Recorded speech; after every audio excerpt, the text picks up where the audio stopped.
Baik, silakan duduk yang di tempat. Saudara yang sudah duduk, kita mempersiapkan hati kita. Bapak Ibu yang saya kasih, kita akan lihat Alkitab kita dalam Pengkhotbah pasal yang pertama ayat yang ke-9. Sekali lagi, Pengkhotbah pasal yang pertama ayat yang ke-9. Haleluya. Pengkhotbah pasal yang pertama ayat yang ke-9. Nah, Alkitab mencatat seperti ini, saudara bisa lihat di screen. Apa yang pernah ada akan ada lagi. Dan apa yang pernah dibuat akan dibuat lagi. Tak ada sesuatu yang baru di bawah matahari. Jadi pengkhotbah memberikan sebuah catatan penting bagi kita. Ternyata di bawah matahari tidak ada yang baru. Pernah terjadi dan pernah dibuat.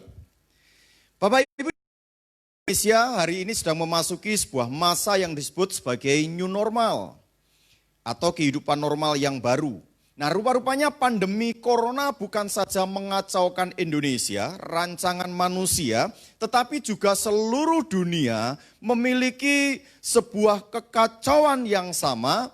Sebab sebelum pandemi ini melanda dunia, setiap kita pasti memiliki rancangan demi rancangan. Bapak Ibu, saya mungkin memiliki sebuah rancangan, tetapi ketika pandemi terjadi, segala sesuatu menjadi kacau. Mungkin dunia pendidikan memiliki sebuah rancangan, tahun ini ujian nasional akan seperti ini. Berhubungan dengan ujian nasional, penerimaan mahasiswa baru, maka lembaga-lembaga kursus sudah membuat promo sedemikian rupa untuk menjaring banyak siswa, untuk dipersiapkan baik dalam ujian nasional maupun di dalam penerimaan mahasiswa baru.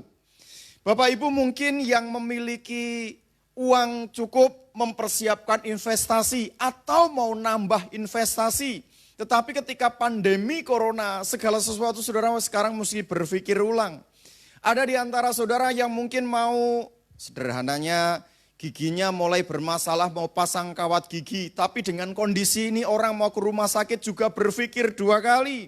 Saudara yang tadinya mau menikah tahun ini, sekarang terpaksa, seandainya menikah sudah mempersiapkan pestanya, saudara sudah siapkan gedungnya, saudara sudah siapkan WO-nya, pokoknya semua sudah dipersiapkan, tetapi tiba-tiba terjadi pandemi dan saudara mungkin terus, tetapi hanya di gereja saja. Atau terpaksa saudara tunda karena saudara sudah merancangkan gaji saudara, penghasilan saudara dalam waktu yang sekian lama saudara akan kumpulkan untuk mempersiapkan pernikahan. Tetapi ketika itu terjadi, pandemi terjadi, saudara mulai berpikir lagi apakah bisa.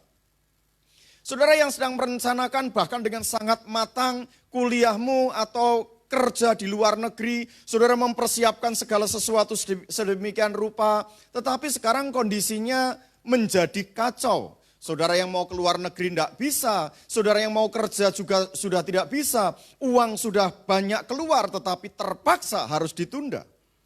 Saudara yang memiliki rancangan liburan ke luar negeri hari ini juga, saudara sudah bahkan, ini kan kemarin hari raya lebaran, banyak promo-promo yang membuat saudara mempersiapkan untuk pergi ke luar negeri atau tamasya. Israel Pak, karena gembala kita kan destininya Israel. Ada yang terpaksa harus ditunda, dibatalkan, bahkan rekan-rekan kita yang seharusnya pergi haji hari tahun ini tidak ada. Jadi sekali lagi saya sampaikan bagaimana rancangan tiba-tiba berubah secara frontal karena new normal ini. Sekarang meskipun namanya normal kan tidak normal saudara. Saudara pergi, kita rencananya ibadah sebenarnya tanggal 21 karena Jumat kemarin kan PSBB harusnya sudah dicabut tapi sekarang diperpanjang. Nah, nanti hamba-hamba Tuhan akan kumpul lagi redefinisi bagaimana ibadah kita. Yang namanya normal ibadah ya kita bisa saling jabat tangan, kita saling ngobrol dengan sukacita, bisa bercanda. Sekarang saudara ke gereja harus pakai masker. Kalau enggak pakai face shield. Semalam kami ngobrol-ngobrol, katanya ada yang face shield sekarang kan pakai kacamata langsung begitu, jadi nggak repot saudara ya. Tapi jangan takut, gereja mempersiapkan dengan harga 10.000, murah saudara ya. Karena jemaat kadang-kadang termasuk saya nyanyi itu kalau pakai masker rasa-rasanya ambil napasnya gitu kurang ya. Jadi kita bisa pakai face shield. Nah saudara yang saya kasih, namanya normal harusnya kita bisa pelukan dengan teman yang sudah lama, kita bisa cipika-cipiki, tetapi sekarang menjadi new normal. Nah pertanyaannya, apakah new normal itu sebenarnya hanya terjadi pada hari ini saja? Nah, ternyata tidak Bapak Ibu. New normal itu terjadi juga pada zaman dahulu. Orang Israel, jadi begini loh. Alkitab tadi mencatat tidak ada sesuatu yang baru di bawah matahari. Jadi sebenarnya new normal ini tidak hanya terjadi pada hari ini saja. Orang Israel ketika berada di Mesir, kemudian kedatangan Musa dan akan berangkat atau pergi keluar dari Mesir, itu pun juga mengalami yang namanya new normal. Ketika mereka dari padang gurun, kemudian mau masuk ke tanah Kanaan, setelah mereka berkelana 40 tahun, itu pun juga new normal. Murid-murid Yesus itu pun juga mengalami yang namanya new normal. Jadi segala sesuatu rancangan yang sedang dibangun tiba-tiba saja berubah karena situasi. Hal yang pertama yang saya mau sampaikan kepada kita semuanya adalah Allah yang memegang kendali. Kita boleh merencanakan, tapi Allah yang memegang kendali. Roma 11 ayat 33. Roma 11 ayat 33. Jadi yang pertama, percayalah bahwa Allah lah yang memegang kendali. Roma 11 ayat 33. Oh, alangkah dalamnya kekayaan, hikmat dan pengetahuan Allah. Sungguh tak terselidiki keputusan-keputusannya dan sungguh tak terselami jalan-jalannya. Sekali lagi Bapak Ibu, badai COVID memaksa orang untuk berhenti sejenak, mulai menata ulang rancangan hidupnya, sehingga sekali lagi ini kan bukan yang terjadi yang pertama kali, yang seperti yang sudah saya sampaikan tadi. Karena apa yang terjadi ini sebenarnya juga pernah dialami oleh orang-orang Israel. Sekali lagi pengkhotbah menyebut tidak ada sesuatu yang baru. Ini seharusnya menyadarkan bahwa peperangan itu ada di tangan Tuhan, bukan di tangan kita. Orang-orang yang percaya bahwa peperangan ada di tangan Tuhan, maka dia bisa melihat bahwa segala sesuatu yang dirancang Tuhan termasuk pandemi COVID-19 ini akan mendatangkan kebaikan. Nah, cuma persoalannya apakah setiap kita bisa mengerti dan memahami bahwa peperangan itu ada di tangan Tuhan. Sebab Tuhan berkata, rancanganku bila dibanding dengan rancanganmu itu seperti langit dan bumi. Kadang-kadang tidak bertemu sama sekali. Kita memiliki rancangan yang hebat tetapi ternyata bisa berubah. Sekali lagi apa yang sedang dirancang sedemikian rupa, kadang-kadang tiba-tiba berubah. Dan ini kalau new normal kan bicaranya massal. Itu juga kan yang dialami oleh orang Israel. Saudara bayangin orang Israel itu di Mesir, itu sudah apa ya, dalam dunia nyaman meskipun mereka teriak, tetapi mereka sudah terbiasa dengan hidup seperti itu. Meskipun mereka ini dijadikan pekerja rodi, tapi saya percaya ada loh yang dagang. Ada loh yang menjalankan usahanya. Ada loh yang bekerja. Tetapi Bapak Ibu, karena Alkitab mencatat kalau nanti saudara lihat dalam kitab Keluaran itu mereka ada yang punya kambing domba karena mereka setelah selesai kerja rodi mesti cari makanan ternak dan lain sebagainya. Jadi mereka sudah terbiasa dengan hidup seperti itu, tiba-tiba saja mereka harus pergi dari Mesir dengan secara massal. Dan kemudian mereka masuk ke padang gurun. Sekarang bayangkan di padang gurun apa yang bisa mereka kerjakan? Mereka tidak bisa berdagang. Jadi mereka yang sudah punya rancangan untuk nambah investasi atau memulai investasi yang baru sekarang rusak. Karena apa? Karena mereka sekarang dibawa ke Mesir. Dibawa dari Mesir, masuk ke padang gurun. Di padang gurun apa yang mereka butuhkan? Makanan tersedia cukup. Dalam kitab Ulangan pasal 9, kalau saya nggak keliru Ulangan 19 itu, sepatu mereka nggak rusak, baju mereka nggak rusak, makanan berlimpah. Jadi segala sesuatu cukup. Apa yang mereka perlukan Tuhan cukupkan. Sehingga mereka yang sudah mempersiapkan investasi tiba-tiba rusak. Ini yang terjadi. Jadi saya mau sampaikan kepada kita semuanya Bapak Ibu yang saya kasih dalam nama Tuhan Yesus Kristus bahwa new normal bukan hari ini saja. Alkitab sudah memberikan contoh agar kita meneladani belajar. Seperti saudara nanti kalau lihat di dalam Mazmur pasal 78 apa yang terjadi pada masa lalu itu sebenarnya pembelajaran bagi kita. Karena pengkhotbah jauh-jauh hari sudah berkata tidak ada sesuatu yang baru di bawah matahari ini. Sehingga new normal sebenarnya sudah terjadi beberapa abad yang lalu ketika Israel ini, jadi sekali lagi ini contoh yang Tuhan berikan loh. Tuhan mengizinkan orang Israel tiba-tiba harus keluar dari zona nyamannya, itu mereka harus berangkat ke padang gurun. Dan bukankah ini juga yang dialami oleh murid-muridnya Yesus?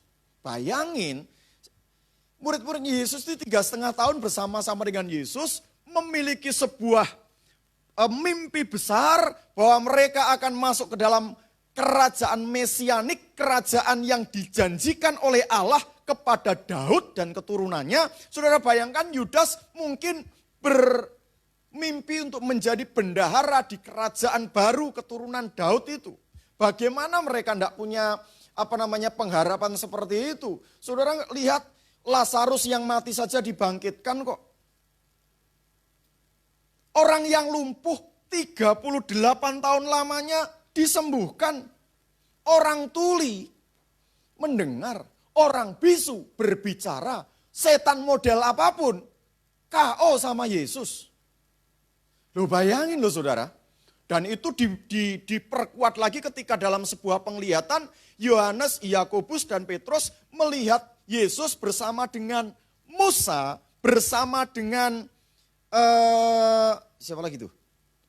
2 orang lagi tuh. Itu membuat mereka merasa bahwa Yesus ini memang kerajaan yang dijanjikan. Raja keturunan Daud yang dijanjikan. Maka jangan heran kemudian kalau Petrus memiliki sebuah mimpi nanti di kerajaan mesianik itu. Lalu kemudian Yakobus memiliki mimpi, kan bukankah sampai-sampai ibunya ngomong kalau nanti diizinkan, izinkan anakku itu duduk di sebelah kanan dan kirimu kalau engkau memerintah sebagai raja. Jadi pengharapan mesianik sedemikian rupa. Tetapi bayangin saudara, apa yang terjadi kemudian ketika Yesus diserahkan dan kemudian Yesus mati. Yang terjadi mereka yang memiliki mimpi hebat itu menyadari bahwa Yesus bukan seperti yang mereka impikan, sebuah kerajaan secara politis seperti itu. Mereka kembali harus merancang ulang, meredefinisi hidup mereka. Jadi sekali lagi saya mau sampaikan kepada kita semuanya bahwa Allah lah yang memegang kendali. Kalau saya dan saudara berada di dalam sebuah kendali yang benar, sebuah pemahaman yang benar, maka saudara tidak akan pernah takut menghadapi new normal ini. Pak, setelah new normal ini nanti kita akan melihat berbagai hal yang baru loh Pak. Jadi yang pertama saya sampaikan sekali lagi bahwa Allah yang memegang kendali. Rancanganku dan rancanganmu itu seperti langit dan bumi. Ini menyadarkan kita betapa pentingnya kita sebenarnya berpegang kepada Tuhan. Yang kedua, jadi yang pertama tadi Allah yang memegang kendali, yang kedua yang mau saya sampaikan adalah Allah sebenarnya memberikan pilihan kepada kita di dalam masa pandemi seperti ini. Yosua pasal 24 ayat yang ke-15, itu cerita ketika Yosua sudah tua dan mau pamit kepada orang Israel, lalu menantang orang Israel karena pada waktu itu sekali lagi terdapat new normal. New normalnya di mana? New normalnya adalah ketika orang Israel keluar dari tanah Mesir yang biasanya hidup sebagai manusia Mesir, sekarang manusia padang gurun. yang nggak kenal lagi namanya bisnis. Mungkin juga saya nggak tahu apakah ada binatang ternak yang bisa dibawa lebih banyak dibanding dengan apa yang dibutuhkan. Mereka terbiasa pagi hari datang bangun memungut mana, segala sesuatu tersedia. Sekarang mereka harus membuat sebuah perjuangan karena mereka masuk ke Kanaan. 40 tahun tidak pernah bisnis, Pak. 40 tahun hidup terbiasa dengan kondisi seperti itu, tiba-tiba harus berubah. Nanti mana tidak ada. Tidak ada lagi burung puyuh yang tiba-tiba datang. Tidak ada lagi Tuhan membawa mereka ke dalam oase di mana mereka bisa minum dengan bebas di situ. Sekarang mereka mesti kerja.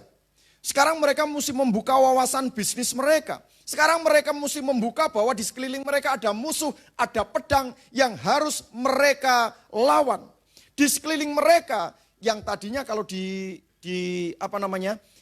padang gurun itu akan Alkitab dalam Ulangan mencatat engkau makan cukup, engkau mendapatkan daging cukup, minum cukup, tapi anggur kan tidak pernah kamu minum karena anggur itu memabukkan dan berbahaya. Kamu beribadah kepada Allah yang dikenal adalah Allah Israel. Sekarang mereka masuk tanah Kanaan, ternyata mereka melihat begitu banyak Allah. Ada banyak pilihan. Jadi Allah memberikan pilihan kepada kita juga pada zaman pandemi ini. Yosua 24 ayat 15 berkata begini. Ini tantangan tantangan Yosua kepada orang Israel, kepada siapa engkau menyembah. Tetapi jika kamu anggap tidak baik untuk beribadah kepada Tuhan, pilihlah pada hari ini kepada siapa kamu akan beribadah. Allah yang kepadanya nenek moyangmu beribadah di seberang sungai Efrat, atau Allah orang Amori yang negerinya kamu diami ini. Tetapi aku dan seisi rumahku, kami akan beribadah kepada Tuhan. Nah Bapak Ibu yang saya kasihi dalam nama Tuhan Yesus Kristus, kita lihat sekali lagi orang Israel sekarang menghadapi sebuah new normal. Kehidupan yang baru yang dulu tidak pernah mereka pikirkan. Yang mereka pikirkan masa 40 tahun adalah pagi hari bangun, ambil mana, lalu kemudian itu diproses untuk makanan mereka sepanjang hari itu. Dan saya mau kasih tahu roti mana ini, meskipun orang Israel kadang-kadang bosan, tapi ini roti yang paling enak. Karena yang produksi bahannya itu langsung Allah. Pagi-pagi embun datang, embunnya menguap, kemudian ada sisik seperti sisik ikan, lalu mereka ngambil dan rotinya tidak perlu pakai gula, itu sudah manis. Mantap. Dan roti ini bukan seperti roti kita yang bisa tahan expirednya beberapa hari. Ini cuma sehari, selalu fresh. Bayangin Pak. Mereka bilang, Tuhan kami pingin daging. Tuhan kirimkan burung. Dan itu kebiasaan tiba-tiba mereka mesti berubah. Sekarang mereka sudah mesti berpikir nyari makan, mereka mesti nanam. Ada petani tuh. Sekarang mereka yang biasanya dulu gembalain segala sesuatu tinggal nuntun, lalu kemudian ditaruh Tuhan di sebuah oase, di situ sekarang tinggal semuanya aman saja. Sekarang penggembala mesti datang dan mesti menggembalakan ternaknya di padang penggembalaan dan mulai menghadapi berbagai masalah. Pak, dulu binatang tidak ada yang diterkam harimau, singa, beruang tidak ada. Tetapi kesaksian Daud berkata, kalau ada singa, ada beruang yang menerkam dombaku, maka aku akan tangkap janggutnya aku hajar. Artinya yang dulu binatang-binatang terjaga aman selama berada dalam tiang api dan tiang awan itu, sekarang menghadapi banyak bahaya. Jadi kita mengenalkan perubahan itu ada yang namanya evolusi. Ada yang namanya revolusi. Evolusi itu perubahan yang lambat, tanpa disadari. Ketika sadar baru tahu, oh ada perubahan. Contohnya komputer, seperti yang Bapak Ibu pegang hari ini. Semuanya kan pegang komputer, bentuknya saja yang beda-beda. Saya mempelajari komputer dari tahun 92, waktu itu masih pakai DOS. Saya percaya anak-anak muda nggak ngerti DOS itu apa ya. Tapi kita orang-orang tua tahu itu artinya masukin disket lalu kemudian ditarik lagi baru masukin disket data. Itu kalau sudah ngetik tiba-tiba error. Wah itu semuanya kacau seperti itu. Saudara anak muda nggak ngalami itu. Tapi itu saya pelajari dari tahun 92. Dan orang baru sadar sekarang kegunaan komputer di tahun 2000 ini tiba-tiba segala sesuatu berubah. Tapi itu kan membutuhkan waktu puluhan tahun. Baru terjadi evolusi. Dulu orang kalau mau belanja ke ke supermarket, orang ke toko-toko retail. Sekarang kan enggak perlu. Orang tinggal ketik, barang datang sendiri. Orang kalau mau barang luar negeri susah. Kemarin anak saya beli spidol saja dari Guangzhou, saudara. Datang itu langsung Shopee Guangzhou gitu. Sorry saya sebut nama sebuah merek. Saya mau sampaikan kepada kita semuanya, tapi itu kan membutuhkan waktunya bertahun-tahun. Baru orang sadar, dulu namanya retail Matahari itu gimana enggak kuat. Hero supermarket itu gimana enggak kuat. Sekarang dilindas oleh zaman, tapi jangan lupa komputer itu ditemukan bertahun-tahun lalu. Tetapi pandemi ini, saudara kan enggak sadar di awal tahun kita masih sukacita, tepuk tangan, merancangkan segala sesuatu, tetapi tiba-tiba berubah dalam hitungan bulan. Maret tanggal 22 ya, kita sudah enggak ada ibadah itu kalau saya enggak keliru. 22 Maret ya Pak ya, 22 Maret sampai dengan hari ini. Padahal sebelumnya, bahkan kami hamba-hamba Tuhan masih berdebat di tanggal 21 itu. Ada ibadah atau tidak? Ada ibadah atau tidak? Kami masih berdebat Pak. Tetapi tanggal 21 Maret itu malam jam 8 malam kita putuskan tidak ada ibadah. Perubahannya sangat cepat. Dulu orang jalan-jalan sedemikian rupa enak, tapi sekarang orang mau jalan keluar saja takut loh. Tetapi juga kadang-kadang karena kondisi yang seperti ini, jadi ini namanya revolusi. New normal ini revolusi. Kalau komputer segala macam yang kita kagumi itu kan evolusi. Tiba-tiba saja sadar, oh ternyata kondisinya seperti ini. Tetapi kondisi sekarang kita kan revolusi ini. Tapi jangan takut, sekali lagi Alkitab mencatat bahwa zaman dulu pun sudah ada. Kita bisa mempelajari bagaimana orang Israel. Bukan hanya itu saja, peperangan Perang Dunia I, Perang Dunia II itu juga menjadi sebuah pembelajaran bahwa kita akan memasuki sebuah dunia yang namanya new normal ini. Bayangin dulu laki-laki itu banyak. Tiba-tiba mereka mati dalam Perang Dunia Pertama dan Kedua, akibatnya perempuan lebih banyak. Tapi kan di tahun 2000-an berbeda. Survei membuktikan atau data statistik membuktikan, saudara bisa masuk ke BPS atau masuk ke data punya punya PBB. Laki-laki itu kan sebenarnya lebih banyak dibanding dengan perempuan. Cuma hari ini banyak orang berpikir masih zaman dulu. Di tahun 2000 menurut survei, setiap 100 kelahiran wanita, maka di Indonesia ada 104 kelahiran laki-laki Pak. Itu tahun 2000 surveinya, itu artinya dia, rilis surveinya tahun 2000, artinya surveinya dilakukan sebelum tahun 2000. Nah kalau sehari ini 2020, kalau perempuan yang tahun 2000 lahir, setiap kelahiran 100 perempuan di Indonesia ini 104 laki-laki. Berarti 20 tahun kemudian tahun ini, sudah siap-siap ada 4 orang jomblo loh Pak, laki-laki itu. Makanya gak heran sekarang jeruk makan jeruk. Ini perempuan-perempuan terutama orang-orang Kristen denger baik-baik, jangan jual murah kewanitaanmu. Karena survei membuktikan di Indonesia saja 100 kelahiran wanita tahun 2020 maka lahir 104 bayi laki-laki. Di China lebih parah Pak. 100 kelahiran wanita, 110 kelahiran laki-laki. 10 orang jomblo di China.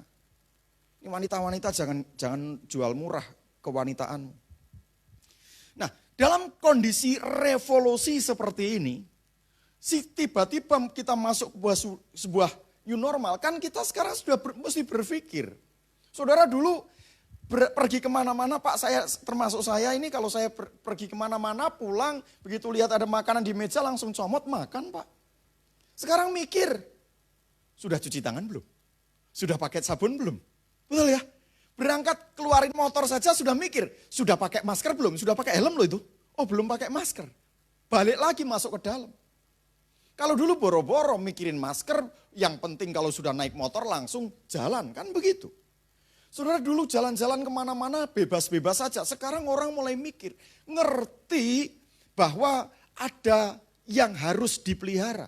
Dan akibatnya, lihat, setelah new normal nanti, itu ada banyak kesempatan, ada banyak pilihan. Karena orang ngerti tentang kesehatan, maka dunia kesehatan akan mengalami peningkatan dan bisnis kesehatan akan mengalami kenaikan. Dulu siapa Pak yang peduli dengan masker? Tiba-tiba kemarin masker harganya melambung tinggi. Banyak orang yang yang jadi penimbun masker. Sekarang juga rusak dia. Dia pikir dengan nimbun masker untung gede, enggak juga ternyata. Nah, tapi yang jelas hand sanitizer yang dulu tidak terlalu dipeduliin, sekarang akan banyak dipeduliin. Sabun antiseptik yang dulu tidak terlalu dipeduliin, sekarang orang lomba-lomba nyari. Vitamin C, nah itu dia. Jadi bisnis kesehatan itu akan mengalami peningkatan. Itu dalam satu sisi bisnis saja. Tapi juga ini dalam waktu dekat ini Pak, bisnis kuliner, bisnis pariwisata itu akan mengalami ledakan. Kemarin saya ngobrol-ngobrol dengan orang yang kelola kos anak saya. Saya ambil baju kemarin ke Bandung, lalu sempat ngobrol-ngobrol, ini berita bagusnya juga. Untuk saudara yang sudah jenuh di rumah, Ciwok segala macam di Bandung tanggal 15 Juni ini sudah dibuka Bu. Jadi ibu-ibu atau bapak-bapak mesti siap-siap nih. Dibawa oleh ibu-ibunya pergi ke satu tempat. Kemarin dia cerita orang yang kelola kos itu, dia berangkat ke Ciwidey seminggu yang lalu berangkat ke Ciwidey. Di kebun teh itu Pak. Dia cerita di Ciwidey itu manusia di kebun teh loh Pak, bukan di tempat-tempat yang nyaman, yang dalam arti ada makanan minuman itu di kebun teh. Itu orang banyak sekali di Ciwidey itu. Kenapa? Saking bosennya. Saya punya adik sepupu, dia kerja di hotel. Karena orang kerja di hotel kan pasti rapi biasanya. Sebulan lalu dia membuat sebuah caption bahwa di belakang setir mobil dia pakai make up dengan karena dia orang resepsionis hotel, maka pasti make up yang bagus. Dia bawa anaknya juga masuk ke mobil itu dengan didandani sedemikian rupa seolah-olah mau pergi. Padahal cuma di belakang setir doang. Dia tulis captionnya, dia bilang emak-emak lagi galau. Karena sudah bosen di rumah katanya. Cuma pegang kemudi itu dia dandan sedemikian rupa, setelah itu turun lagi. Kenapa? Ya karena sudah bosen itu tadi. Sekarang kondisinya bisnis akan mengalami perkembangan. Kuliner yang kemarin yang saya dengar ada satu tempat yang dibuka saja, orang langsung berebutan datang ke sana. Orang berebutan. Kemarin kami beli jajanan pasar di sebuah supermarket di Bandung. Pak, di situ itu orang antri hanya jajanan pasar. Karena apa? Saking bosennya di rumah. Kemarin saya ke sana sudah mulai macet-macet Bandung. Artinya ini bisnis pariwisata akan mengalami ledakan-ledakan lagi. Nah Bapak Ibu yang saya kasih dalam nama Tuhan Yesus Kristus, dalam kondisi begitu, kita mesti ngerti bahwa ada banyak kesempatan. Lalu bagaimana dengan ibadah kita? Itu pun juga menjadi sebuah pertanyaan bagi kita. Orang Israel itu dibawa oleh Tuhan dari Mesir, dibawa ke tanah Kanaan, kan hendak diberikan sebuah paradigma yang baru tentang sebuah ibadah. Tapi ternyata enggak juga. Jadi dalam kondisi pandemi seperti ini Allah memberikan pilihan-pilihan untuk kita. Apakah ibadah kita benar atau tidak, itu nanti juga akan terlihat. Sebab kalau boleh jujur, kadang-kadang kita dulu pada zaman normal, sebelum new normal, orang ibadah kan saudara online di gereja. Sekarang diajak ibadah online beneran, saudara ngeluh-ngeluh pengen datang ke gereja. Jangan pura-pura nggak denger nih. Saudara ibadah di gereja online. Tetapi diajak ibadah online beneran, saudara ngeluh-ngeluh. Saya sampai kadang-kadang capek loh jawabin WA saudara, Pak ibadahnya kapan mulainya Pak? Lalu gimana tata caranya Pak? Kadang-kadang dari saya capek jawabin saudara. Itu menunjukkan bahwa sebenarnya dalam diri kita sebagai makhluk sosial yang membutuhkan bergaul dengan komunitas kita. Kita masih membutuhkan gereja karena memang seharusnya dalam ibadah ada penghiburan, ada ada kata nasihat di sana, ada sukacita bersama-sama. Itu kan bicara masalah koinonia, persekutuan. Dan ternyata setiap kita membutuhkan yang namanya kebersamaan itu.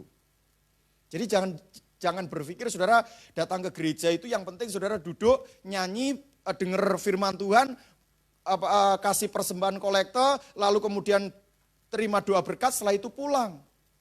Tidak, dalam gereja harus ada yang namanya koinonia itu. Nah, minggu yang lalu Pak Pendeta Domingus sudah memberikan pengajaran kepada kita bagaimana orang Israel itu dibawa dari Mesir menuju ke padang gurun untuk masuk ke tanah Kanaan. Harapannya agar mereka memiliki ibadah yang benar. Tetapi kenyataannya kan orang-orang Israel itu kan ngomong sama Musa begini, kamu mau membawa kami mati di padang gurun ya? Kami ingat kepada bawang pre yang di Mesir itu. Kami ingat kepada semangka, kami ingat kepada daging yang diberikan gratis. Nah, dengar baik-baik, banyak orang Kristen itu dalam masa pandemi seperti ini Tuhan sebenarnya sedang membawa kita kepada sebuah dimensi ibadah yang benar. Agar kita menyadari, Pak, perbedaan kematian dan kehidupan itu tipis sekali ternyata. Hari ini, nanti kita tunggu jam 12 siang, pengumuman dari gugus tugas COVID-19. Berapa banyak orang Indonesia yang mati gara-gara COVID-19 ini. Yang kemarin masih bisa teriak-teriak, masih bisa ceria, tiba-tiba bisa diubah, diambil dalam waktu yang sangat singkat. Bapak Ibu yang dikasihi oleh Tuhan. Sekali lagi kita memiliki banyak kesempatan. Lihat, cara ibadah kita kadang-kadang juga masih seperti orang Israel itu. Kita sudah dibawa ke dalam satu masa yang baru yang namanya new normal ini. Tapi pikiran kita masih seperti Mesir. Perjuangan saudara dalam ibadah yang sekarang lebih berat dibanding dengan yang lalu. Saudara bisa datang ke gereja dengan bebas, saudara bisa jajan di gereja dengan bebas, tapi masa pandemi ini kita berharap begitu saudara keluar dari gereja, nggak terlalu banyak ngomong, saudara mesti keluar duluan, segera pulang ke rumah. Untuk menghindari kerumunan massa yang mengakibatkan ada kemungkinan penyebaran COVID-19. Saudara, jadi ketika saudara datang ke gereja, pikiran saudara datang ke gereja, bersekutu sebentar dengan teman-teman, setelah itu saudara pulang. Dan ini yang akan terjadi, ibadah kita pun cuma kita usahakan 1 jam saja, tidak lebih dari 1 jam. Ada sesuatu yang baru, kenapa? Saudara harus menyadari bahwa Allah memiliki rancangan, sebab itu hari ini dalam masa jeda 3 bulan ini, Tuhan sebenarnya memberikan sebuah tawaran seperti ketika tawaran yang diberikan oleh Allah kepada orang Israel lewat lewat Yosua. Pilih kepada hari ini kepada siapa kamu akan beribadah, Allah yang kepadanya nenek moyangmu beribadah di seberang sungai Efrat, atau Allah orang Amori yang negerinya kamu diami ini, atau Allah-Allah yang lain. Sebab dulu yang mereka kenal adalah Yahweh. Yahweh pun jauh dari apa yang dapat mereka jangkau. Padahal di situ ada Baal Sebul, di situ ada Baal, di situ ada dewa-dewa yang lain yang bisa mereka lihat dengan mata mereka.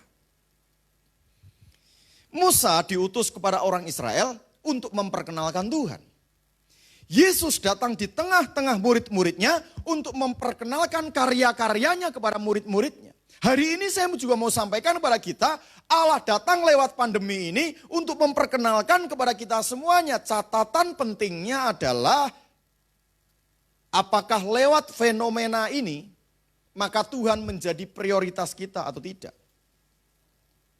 Jadi sekali lagi catatan penting yang saya mau sampaikan adalah Tuhan memberikan Anda pilihan dengan peristiwa fenomenal ini. Allah tidak bisa memaksa saudara karena salah satu anugerah hebat yang Tuhan berikan yang melekat atas hidup saya, atas hidup saudara adalah kehendak bebas. Maka saudara diberikan pilihan bebas untuk memilih. Yang pasti aku dan keluargaku, kami akan beribadah kepada Tuhan. Bagaimana dengan saudara? Meredefinisi ibadah, meredefinisi investasi, meredefinisi sekolah. Sekolah kan sekarang juga harus didefinisi ulang. Kemungkinan ada yang mengatakan pertemuan tatap muka nanti di bulan Januari. Kan begitu. Ada yang berharap Juni atau Juli ini sudah ada tatap muka. Nah ibu-ibu stresnya nambah. Kalau ini menurut saya ya, karena anak-anak saya sudah gede-gede semuanya, jadi mereka mandiri waktu belajar, mereka tidak tanya kepada bapaknya. Tapi kelas 1 SD, kelas sampai, pokoknya usia SD lah. Saya percaya yang banyak sibuk itu justru emaknya dibanding anaknya kok. Jadi yang belajar siapa? Emaknya kok. Dan yang saya tahu itu kan orang tua murid istri dari anak-anak istri saya kan selalu ngomong, Bu pusing ini gimana, nggak bisa kan begitu. Itu emaknya yang repot bukan anaknya. Jadi saya mau sampaikan ini juga mesti ada redefinisi. Penting adalah bagaimana Tuhan sudah memberikan contoh-contoh itu, bagaimana ibadah kita di hadapan Tuhan, bagaimana kita menghargai hidup kita, bagaimana kita menghargai kesehatan, bagaimana kita menghargai sesuatu yang paling kecil. Kalau dulu saudara hidupnya boros, sekarang saudara mulai berpikir kalau tiba-tiba terjadi kondisi seperti ini, tabunganmu tidak cukup. Oh saudara kacau sekali. Makanya sekarang pemerintah menghidupkan ekonomi lagi, sebab itu pilihan seperti makan buah si malakama. Dibebaskan, kemungkinan COVID akan naik, tidak dibebaskan, perut banyak kosong, kalau sudah perut kosong bukan mati karena COVID, karena kerusuhan. Ini kan seperti itu. Nah, saya mau sampaikan, saudara orang-orang percaya kepada Tuhan yang menonton ibadah live streaming ini, berdoa untuk presidenmu. Saya percaya, beliau memikirkan dengan kepala pusing apakah new normal dilanjutkan atau tidak. Itu penting loh Pak. Tapi sekali lagi saya mau sampaikan kepada kita semuanya, yuk kita memiliki hati yang serius dengan Tuhan. Catatan penting saya sekali lagi, aku dan keluargaku, kami akan beribadah kepada Tuhan. Bagaimana dengan Anda? Main musik silakan maju ke depan.